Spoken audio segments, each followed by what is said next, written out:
Do you know what a month-end report is? Typically, it's something that's talked about within your business finances, right? But today we're looking to see if it's time for a month-end report for your personal finances.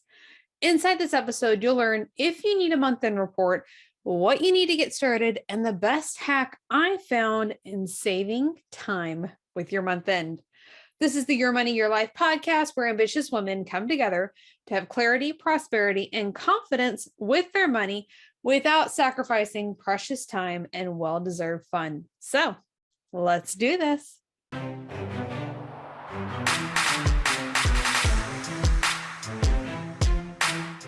Welcome back to another episode of the Your Money, Your Life podcast. I'm your host, Aimee Cerka.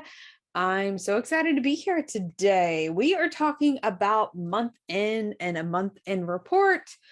And I love a month end. Okay. So what is a month end? A month end is simply like a reconciliation of the month's numbers. It's kind of like putting a bow on the package. Okay. It's like the final thing.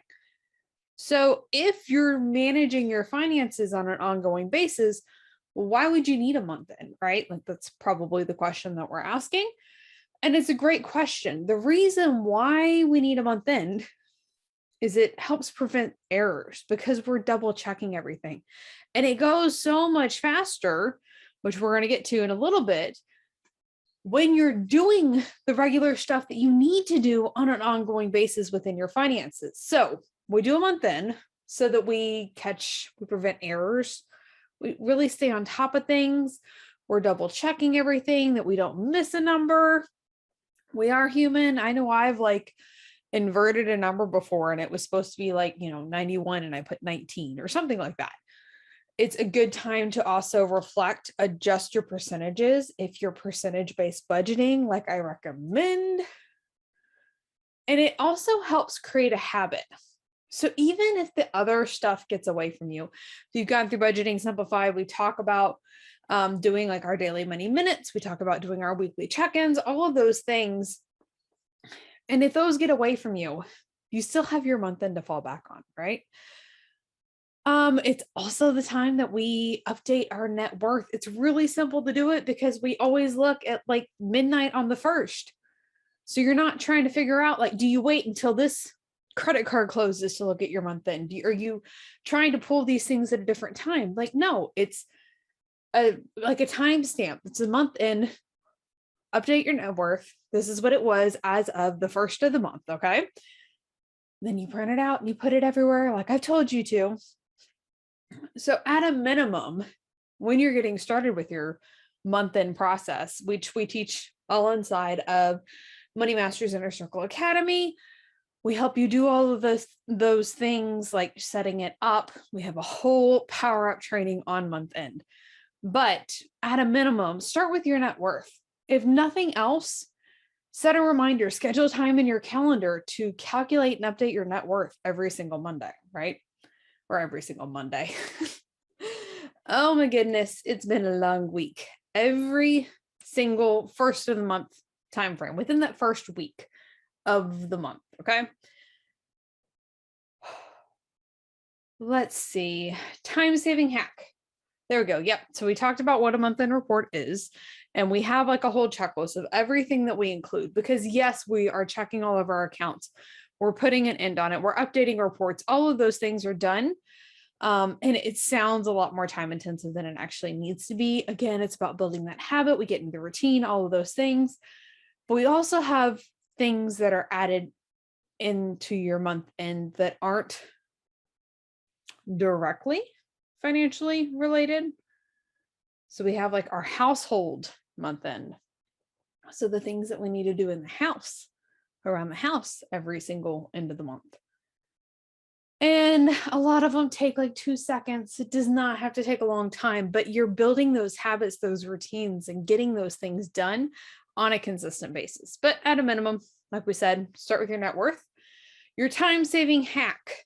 This is the best way that I've found to make this go faster is using the tracking system like we talk about inside Money Masters Inner Circle Academy, inside Budgeting Simplified, all the places I tell you to use the systems, right? So if you have the tracking system that you're using sync your accounts if all possible, because you're going to be able to stay on top of those with doing your daily money minute, your weekly check-ins, all of those things. And again, if it feels overwhelming, there is support available to help you get the system in process, because that is the hardest part. And that's part of the reason inside Money Masters Inner Circle Academy, we're adding the execution lab. So we're going to get together around the beginning of the month, just in time for your month end. Just putting a thought out there. So we'll get together, we'll work on our finances for an hour together as a group. We'll put on some fun music. We'll make it fun. We'll do it together so that it gets done, because we know that bills will get paid if we kind of just put this to the side, and things will just kind of happen anyways.